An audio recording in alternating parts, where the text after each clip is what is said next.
आप सबको प्रभु यीशु मसीह के मधुर नाम में नमस्कार। हम परमेश्वर के वचन में से प्रभु यीशु मसीह के पुनरुत्थान के बाद अपने शिष्यों से मुलाकात के विषय में इन दिनों में चर्चा कर रहे हैं और आज हम उनकी छठी मुलाकात के विषय में विचार करें। उसके पहले आइए हम दुआ कर लें।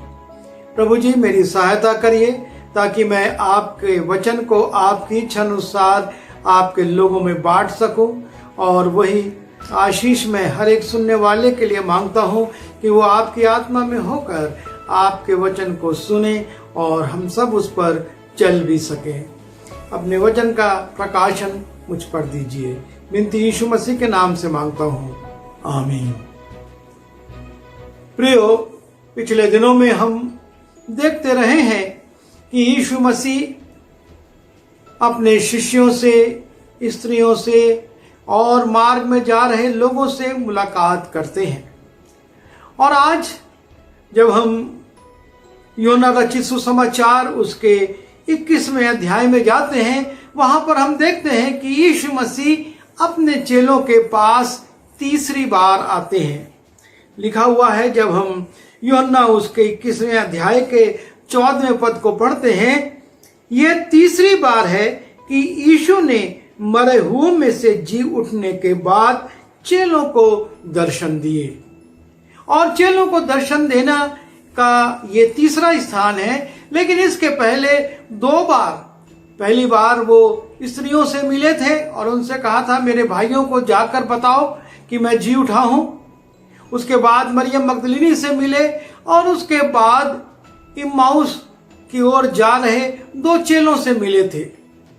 और इस प्रकार से ये यीशु मसीह का छठवां दर्शन है जो उन्होंने पुनरुत्थान के बाद अपने लोगों को दिया। और जब हम इस दर्शन को देखते हैं, जब हम यीशु मसीह के इस प्रगटीकरण को देखते हैं, तो एक पद स्मरण आता है। ये पद यीशु मसीह के बाद पौलुस ने लिखा था रोमियो की पत्री में कि बुराई से मत हारो, लेकिन भलाई से बुराई को जीत लो। पर यीशु मसीह उसके लिखे जाने से बहुत पहले अपने जीवन से, अपने आचरण से इस बात को प्रकट करते हैं, इस पद को पूर्ण करते हैं। क्योंकि यीशु मसीह अपने शिष्यों से उनकी गलतियों के अनुसार व्यवहार नहीं करते। यहां पर हम देखते हैं, लिखा है 21वें अध्याय के पहले पद में, इन बातों के बाद यीशु ने अपने आप को तिब्रियास झील के किनारे चेलों पर प्रकट किया और इस रीति से प्रकट किया। यीशु मसीह किसी बंद कमरे में या किसी मार्ग में नहीं या बेअमान स्थान में नहीं, लेकिन तिब्रियास झील के किनारे अपने आप को शिष्यों पर प्रकट करते हैं। और उनके प्रकट करने का एक विशेष उद्देश्य है, क्योंकि शिमोन पतरस ने कहा था कि मैं मछली पकड़ने को जाता हूं। लिखा है, शिमोन पतरस और थोमा जो दिदुमुस कहलाता है और गलील के काना नगर का नतनेल और जब्दी के पुत्र और उसके चेलों में से दो और जन इकट्ठे थे। और जब ये लोग अपने घर में एक स्थान पर इकट्ठे थे, तब शिमोन पतरस ने उनसे कहा, मैं मछली पकड़ने को जाता हूं। पतरस अपने साथियों से कहता है कि मैं अब वापस अपने काम की ओर जा रहा हूं। क्योंकि जब हम मत्ती रचित सुसमाचार उसके 4थे अध्याय में जाते हैं, वहां पर हम देखते हैं कि यीशु मसीह ने पतरस को आह्वान किया था कि मेरे पीछे हो लो, मैं तुम्हें मनुष्यों का मछुआ बनाऊंगा। लेकिन 3.5 वर्ष तक यीशु के साथ साथ चलने के बाद, यीशु के क्रूसारोहण के 15-20 दिन के अंदर ही शिमोन पतरस के जीवन में एक परिवर्तन आ जाता है। और उसको लगने लगता है कि अब मुझको अपने काम पर लौटना आवश्यक है। मैं फिर से मछलियों को पकड़ूंगा, उसका व्यापार करूंगा और अपने परिवार का भरण पोषण करूंगा। और इसलिए वो कहता है कि पतरस ने उनसे कहा, मैं मछली पकड़ने को जाता हूं। और जब पतरस उनसे ये कहता है तो वो चेले भी, जो कि 6 और थे, उस समय 4 चेले और कहां चले गए थे नहीं पता, लेकिन 6 चेले पतरस के साथ थे, अर्थात ये 7 चेले थे। और लिखा है, उन्होंने उससे कहा, हम भी तेरे साथ चलते हैं। सो वे निकलकर नाव पर चढ़े, परंतु उस रात कुछ ना पकड़ा। पतरस कहता है कि मैं मछली पकड़ने को जाता हूं। ये चेले भी कहते हैं, हम घर में बैठकर क्या करेंगे, हम भी तेरे साथ चलते हैं। और जब ये चले जाते हैं, रात भर कोशिश करते हैं कि मछलियां पकड़ लें, जिसको बेचकर वो कुछ कमा सके, उनकी आय हो सके। लेकिन वचन कहता है, परंतु उस रात कुछ ना पकड़ा। वो परिश्रम करते रहे, उनको सारी बातें मालूम थी, वो अच्छे मछुआरे थे, उसके बावजूद वो रात भर कोशिश करते रहे पर कुछ ना पकड़ा। और तब लिखा है, भोर होते ही यीशु किनारे पर खड़ा हुआ, तो भी चेलों ने ना पहचाना कि वो यीशु है। जैसे ही भोर होने लगती है, यीशु मसीह किनारे पर आकर खड़े हो जाते हैं। चेले देखते हैं कि कोई व्यक्ति किनारे पर आया है, खड़ा है, लेकिन उसको वो पहचानते नहीं हैं। ये कौन आ गया है, कौन खड़ा है, इस पर वो कोई ध्यान नहीं देते, क्योंकि उनका पूरा ध्यान अपने असफल रात्रि भर के अभियान पर था।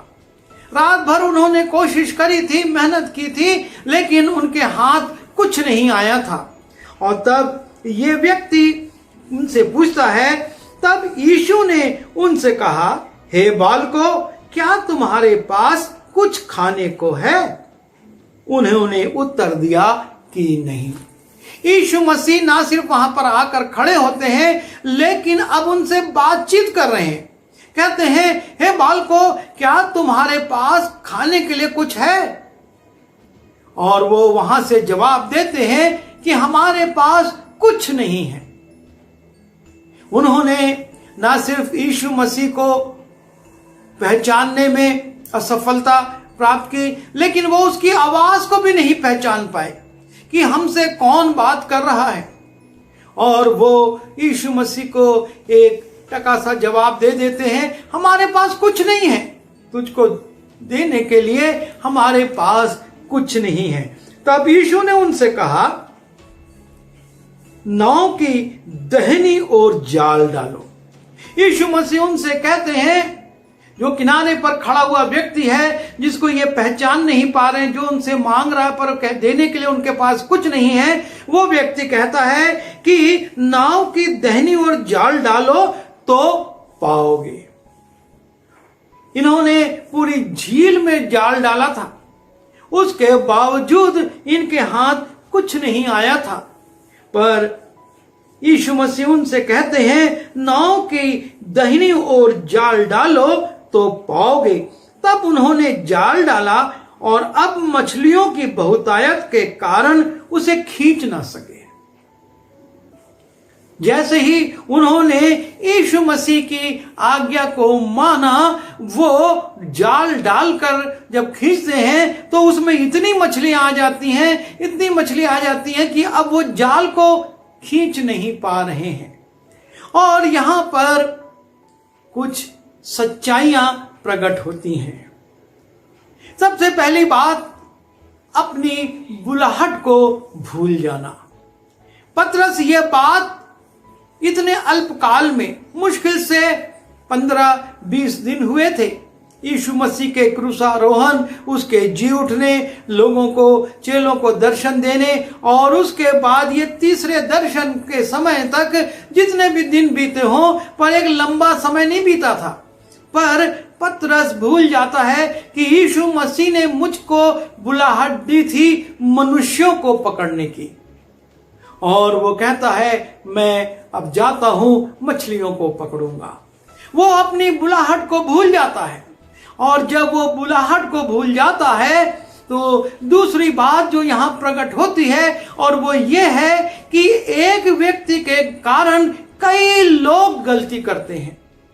पतरस ने कहा मैं जाता हूं, 6 लोग और तैयार हो गए, अपनी बुलाहट को भूलकर कि हम यीशु के चेले हैं और हमारा काम अब मछली पकड़ना नहीं, लेकिन अब सुसमाचार प्रचार करना है।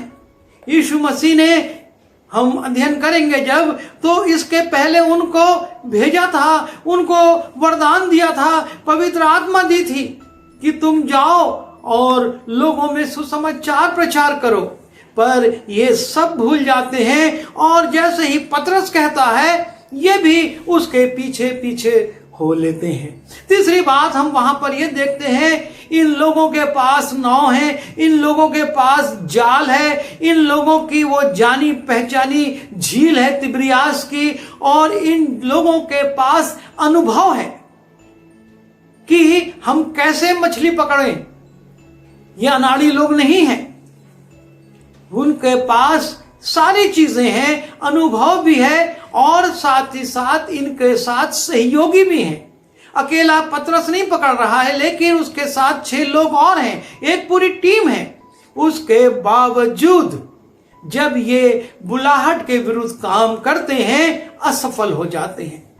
पूछते हैं कुछ है, बोलते हमारे पास कुछ नहीं है तुझको देने के लिए। रात भर मेहनत करी, अनुभवी मछुआरे हैं, जाल है, डोंगी है, सब कुछ है, अच्छा समय है, रात का समय मतलब ठंडे का समय जिसमें मछलियां ऊपर आती हैं, लेकिन उसके बावजूद ये असफल हैं, ये खाली हैं। और ये एक बड़ी सच्चाई को प्रकट करती है कि जब तक यीशु साथ नहीं है हम कुछ भी नहीं हैं।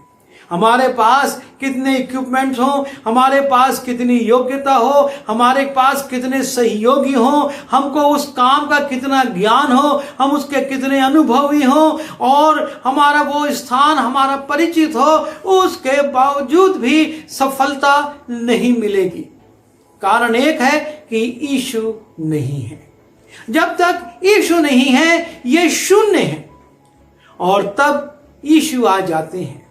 और यीशु आने के बाद भी जो इनसे चूक होती है कि वो यीशु को नहीं पहचान पाते। कारण यह है, जो कि हमारे जीवन के लिए भी जरूरी है, कि हम संसारिक कार्यों में, वो मछली पकड़ने में और अपने लिए मछलियों को लाने में इतना ज्यादा व्यस्त है कि वो यीशु मसीह पर ध्यान नहीं दे पाए, उसकी आवाज पर ध्यान नहीं दे पाए, उसकी बात को सुन रहे हैं लेकिन उसको पहचान नहीं पा रहे हैं।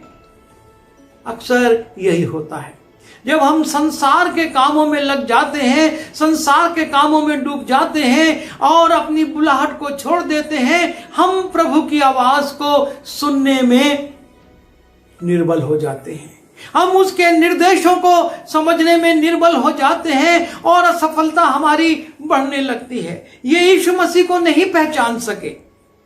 पर अच्छी बात यह हुई कि इन्होंने यीशु मसीह की आज्ञा का पालन कर दिया, और जैसे ही उसने कहा, इन्होंने तर्क वितर्क नहीं किया कि अरे हमने तो रात भर मछली पकड़ी, हमको अनुभव है, तू किनारे से क्या बोलता है, हम तो जानते हैं, इस झील के चप्पे चप्पे को हम पहचानते हैं। पर उन्होंने जैसा निर्देश दिया गया, दाहिने डालो, जाल डाल दिया, और जैसे ही यीशु मसीह की आज्ञा का पालन होता है, जैसे ही ये जाने में अनजाने में जिस भी अवस्था में है, जैसे ही यीशु मसीह की आज्ञा का पालन करते हैं, सफलता इनके जीवन में आ जाती है। वो झील जिसमें कि इनको कुछ नहीं मिल रहा था, लिखा है कि उनको अब जाल खींचना मुश्किल हो गया। इसलिए जब वो जाल नहीं खींच पा रहे थे, उस चेले ने जिससे यीशु प्रेम रखता था, पतरस से कहा, ये तो प्रभु है। जब उनके जीवन में आश्चर्य कर्म होता है, जब उनके जीवन में सफलता आती है, जब वो ये देखते हैं कि हमारी योग्यता, हमारा परिश्रम, हमारा सब कुछ व्यर्थ हो गया, लेकिन एक आज्ञा के मानने से हमारे को इतनी मछलियां मिल गई कि हम खींच नहीं पा रहे हैं, तब वो ध्यान से देखते हैं, अरे ये कौन है। और तब जिस चेले से यीशु प्रेम रखता था, अर्थात यूहन्ना से यीशु बहुत प्रेम करता था, वो पतरस से कहता है, अरे ये तो गुरु है। और इस प्रकार से वो यीशु मसीह को पहचानते हैं और पतरस वहां पर पानी में कूद जाता है यीशु से मिलने के लिए। पर जो सच्चाई यहां पर प्रकट होती है और वो यही है कि जब तक यीशु नहीं है हम शून्य हैं, और जब यीशु है तो भरपूरी है। इतनी भरपूरी है कि उसको बटोरना कठिन है। ये धीरे धीरे जाल को खींचते हुए किनारे आ रहे हैं और इसलिए पतरस पहले से कूद जाता है और चला जाता है। और तब हम देखते हैं जैसे ही ये किनारे आते हैं, यीशु मसीह के साथ ये देखते हैं, जब किनारे पर उतरे तो उन्होंने कोयले की आग और उस पर मछली रखी हुई और रोटी देखी। इनके पास यीशु को देने के लिए कुछ नहीं था। यीशु ने पूछा, ए बालको, तुम्हारे पास कुछ है? हमारे पास कुछ नहीं है। लेकिन जब ये यीशु मसीह के पास आए तो वहां पर लिखा है कि ये कोयले पर मछलियों को रखा हुआ और रोटियों को देखते हैं। हमारे यीशु के पास हमारे लिए बहुत कुछ है। हमारे पास उसको देने के लिए कुछ हो या ना हो, लेकिन यीशु के पास आज भी हमारे लिए बहुत कुछ है। आवश्यकता इस बात की है कि हम उसके करीब आएं, उसकी आज्ञा को माने और उसकी इच्छा के अनुसार कार्य करें, और वो हमको देने को तैयार है। यीशु के पास आते हैं। जो यीशु पूछ रहा था, क्या है तुम्हारे पास? गरम रोटियां हैं, यीशु के पास मछलियां हैं, और ये देखते हैं कि किनारे पर कोयले की आग और उस पर मछली रखी हुई है और रोटी है। और उसके बाद हम देखते हैं यीशु ने उनसे कहा, जो मछलियां तुमने अभी पकड़ी हैं उनमें से कुछ लाओ। और तब पतरस फिर पीछे लौटता है और जब उस जाल को खींच कर लाता है, 153 बड़ी मछलियां उसमें उसको मिलती हैं, और इतनी मछलियों के होने के बाद भी जाल फटता नहीं है। यह है परमेश्वर की आशीष। उसने कहा, मैं आकाश के झरोखे खोलकर तुम पर अपरंपार बारिश करूंगा। जिनके पास एक मछली नहीं थी कि किसी को दे सके, उनके पास बड़ी बड़ी 153 मछलियां हैं, और वो उन मछलियों में से कुछ लेकर आता है। और जब वो लाता है तब लिखा है कि यीशु ने उनसे कहा, आओ भोजन करो। और चेलों में से किसी को हियाव ना हुआ कि उससे पूछे कि तू कौन है, क्योंकि वे जानते थे कि हो ना हो ये प्रभु ही है। यीशु आया और रोटी लेकर उन्हें दी और वैसे ही मछलियां भी। यीशु मसीह उनके ऊपर नाराज नहीं होते हैं, उनको डांटते नहीं है कि मैंने तुमको मनुष्यों का मछुआ बनाने के लिए बुलाया था, 3.5 साल मैंने तुमको ट्रेनिंग दी थी, तुमको मैंने सारी बातें बताई थी, उसके बावजूद भी तुम इतनी जल्दी अपनी बुलाहट को भूलकर क्यों फिर से उसी काम में लौट गए। यीशु मसीह उनसे ये प्रश्न नहीं करते। यीशु मसीह उनको डांटते नहीं या उन पर नाराज नहीं होते हैं, लेकिन यीशु मसीह बड़े प्रेम से, जैसा मैं पहले कह रहा था, पौलुस ने कहा, बुराई से मत हारो लेकिन भलाई से बुराई को जीत लो। यीशु मसीह इन चेलों को कुछ नहीं बोलते, उनको डांटते फटकारते नहीं, लेकिन उनको गरम रोटी और मछली अपने हाथ से देते हैं। यह है परमेश्वर का प्रेम, जो कि वो अपने लोगों से करता है। और इस चेलों से तीसरी मुलाकात और पुनरुत्थान के बाद ये छठवां उसका दर्शन एक बात हमको सिखाता है कि हम जीवन की विपरीत परिस्थितियों में कभी अपनी बुलाहट को ना भूलें, लेकिन हम अपनी बुलाहट पर स्थिर रहें और उस बुलाहट के अनुसार काम करते रहें। हमारा परमेश्वर जिसकी दृष्टि इस पूरी पृथ्वी पर घूमती रहती है, यीशु मसीह देख रहा था कि उसके चेले क्या कर रहे हैं, और अब वो तिब्रियास की झील पर पहुंच चुके हैं और वहां पर अब अपने पुराने काम में लग गए हैं।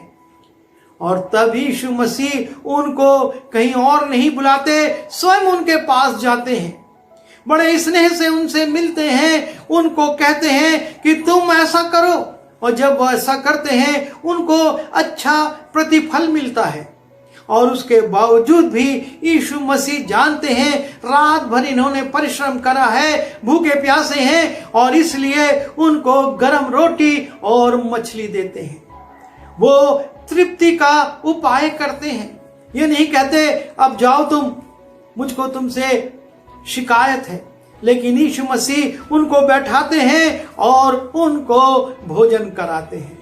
हमारा परमेश्वर आपसे और मुझसे इसी प्रकार से प्रेम रखता है, और हम विपरीत परिस्थितियों में जब मुकर जाते हैं तब भी वो हमारी चिंता करता है, और उसको मालूम है कि कब हमको किस बात की जरूरत है। चेलों ने नहीं कहा था कि हम भूखे हैं, पर यीशु को मालूम था और उसने उनके लिए उत्तम भोजन का प्रबंध किया। ये उसका प्रेम है, वो हमसे प्रेम करता है और हमारे लिए उत्तम उत्तम प्रबंध करता है। और इसलिए बड़ी सावधानी से हम अपने जीवन में अपने कार्य क्षेत्रों में चले। विपरीत परिस्थितियां तो आएंगी, लेकिन हम प्रभु यीशु मसीह की उपस्थिति को हमेशा महसूस करें और उसके अनुसार कार्य करें। हम देखें हमारा प्रभु यीशु मसीह हमारे साथ साथ है, उसने हमको नहीं छोड़ा। चेले सोचते थे यीशु मर गए, उनका पुनरुत्थान हुआ, वो दिखे, पर अब हमारे साथ नहीं है। पर यीशु ने प्रकट किया, जब तुम तिब्रियास की झील पर हो तब भी मैं तुम्हारे साथ हूं और तुम्हारी सहायता करने को उद्यत हूं। प्रभु हम सब की सहायता करने को हमेशा उद्यत रहता है, बशर्ते हम उसकी आवाज सुने, उसके अनुसार कार्य करें और उसकी इच्छा को पूरा करें। आइए दुआ करें। प्रभु जी, हम धन्यवाद देते हैं कि आप बहुत दयालु और प्रेमी परमेश्वर हैं। आप चेलों से उनकी गलती के अनुसार नहीं, लेकिन अपनी दया के अनुसार व्यवहार करते हैं। और वो चेले जो कि अपनी बुलाहट को भूलकर चले गए थे, आप उनके लिए भी प्रबंध करते हैं और उन पर अपने आप को इस रीति से प्रकट करते हैं कि उनके असफलता को सफलता में बदल देते हैं, उनके परिश्रम को जो कि निराशा में बदल गया था आनंद में बदल देते हैं, और उनकी भूख प्यास को तृप्ति में बदल देते हैं। प्रभु जी, हम भी अपने आप को आपके हाथ में सौंपते हैं। हमारी सहायता करिए कि हम आपकी बुलाहट के अनुसार चलें, आपकी आवाज को सुने, आपकी आज्ञा को माने और आपसे प्रतिदिन तृप्त होते चले जाएं। विनती यीशु मसीह के नाम से मांगते हैं, आमीन।